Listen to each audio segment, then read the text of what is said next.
Hello साथीहरु, के छ हाल खबर साथीहरु? यदि तपाई सुत्नुभन्दा अगाडि इन्टरनेट हेर्दा हेर्दा तपाईको सुत्ने बानी छ भने तपाईको लागि यो भिडियो एकदम युजफुल हुनेछ। साथीहरु, के हुन्छ भने हामी बेलुका सुत्नुभन्दा अगाडि कुनै पनि मुभीहरु ओपन गरेर हेर्छौं, कुनै पनि अनलाइनमा हामी बस्छौं र हामी त्यो अनलाइनमा बस्दा बस्दै निदाउने बानी हुन्छ हैन कसैको त, र त्यसरी निदाउँदाखेरि चाहिँ रातभरि हाम्रो इन्टरनेट चाहिँ अन हुन्छ।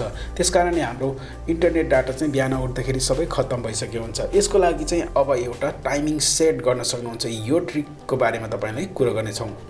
साथीहरु, यदि तपाईको बानी इन्टरनेट हेर्दै हेर्दै अथवा कुनै पनि अनलाइनमा भिडियो हेर्दै हेर्दै निदाउने बानी छ भने तपाईले कति मिनेटसम्म तपाईले हेर्न सक्छ होला जस्तो लाग्छ त्यतिसम्मको तपाई टाइम सेट गर्न सक्नुहुन्छ। जस्तै आधी घण्टा 1 घण्टाको हैन 15 मिनेट यस्तै तपाईलाई यति बीचमा म निदाइ सक्छु होला भन्ने जस्तो लाग्यो भने तपाईले 15 मिनेट आधी घण्टा 1 घण्टाको टाइम सेट गरेर तपाई भिडियो हेर्नुस् र तपाई त्यो बीचमा तपाई निदाउनु भयो भने जति तपाईले टाइम सेट गर्नुभएको छ त्यो टाइम भित्र हाम्रो फोन चाहिँ अटोमेटिक अफ हुनेछ र हाम्रो इन्टरनेट पनि सेभिङ हुनेछ, मिनोमा हुनेछ पुरा। यो ट्रिकलाई तपाई युज गर्नु होला यदि तपाई सुत्नुभन्दा अगाडि निदाउने बानी छ भने। साथीहरु, भिडियोलाई लाइक गर्नु होला, च्यानललाई सब्स्क्राइब गर्नुभएको छैन भने सब्स्क्राइब गर्नु होला, छेउमा आएको बेल घण्टीलाई अलमा अन गर्नु होला नयाँ अपडेटको लागि। साथीहरु, यो ट्रिकको लागि चाहिँ तपाईले एउटा एप्लिकेसनलाई डाउनलोड गर्नुपर्ने हुन्छ।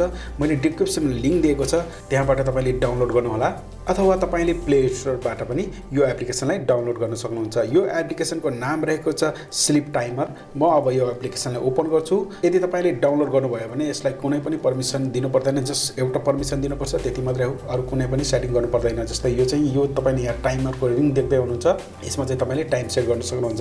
अब म तपाईलाई यो एप्लिकेसनमा टाइम सेट गरेर देखाउँछु यसले कसरी काम गर्छ। जस्तै कि म यहाँ 1 मिनेटको टाइम सेट गर्छु र कुनै पनि युट्युबको भिडियो ओपन गरेर देखाउँछु। 1 मिनेट यहाँ हामीले टाइम सेट गर्यो र यहाँ स्टार्टमा क्लिक गरिसकेपछि यो स्टार्ट हुन्छ। जस्तै कि अब हामीले कुनै पनि अनलाइनबाट भिडियो हेर्यो भने तब मात्रै यो टाइमिङ चल्छ। जस्तै अब हामीले टाइम सेट गरिसकेपछि यहाँ तपाईले डट जस्तो लाइट बलिरहेको देख्न सक्नुहुन्छ। अब हामी ब्याक जान्छौँ।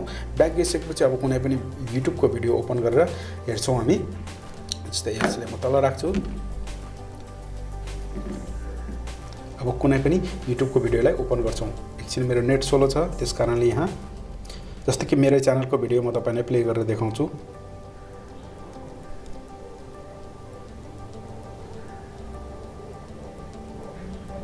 जस्तै कि म कुनै पनि भिडियोलाई प्ले गर्छु एकछिन। अब हेर्नुस् है त 1 मिनेट पछाडि यो आफै अफ हुनेछ, हाम्रो मेनुमा हुनेछ यो।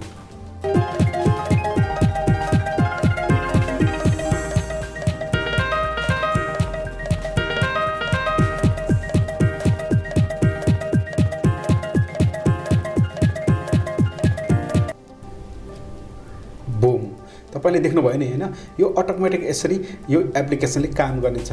साथीहरु, तपाईलाई यो भिडियो कस्तो लाग्यो? यदि तपाईलाई यो भिडियो युजफुल लाग्यो भने भिडियोलाई लाइक गर्नु होला, च्यानललाई सब्स्क्राइब गर्नुभएको छैन भने प्लिज सब्स्क्राइब गर्नु होला। सधैँ खुसी रहने गर्नुस्। अर्को भिडियोमा फेरि भेटौँला।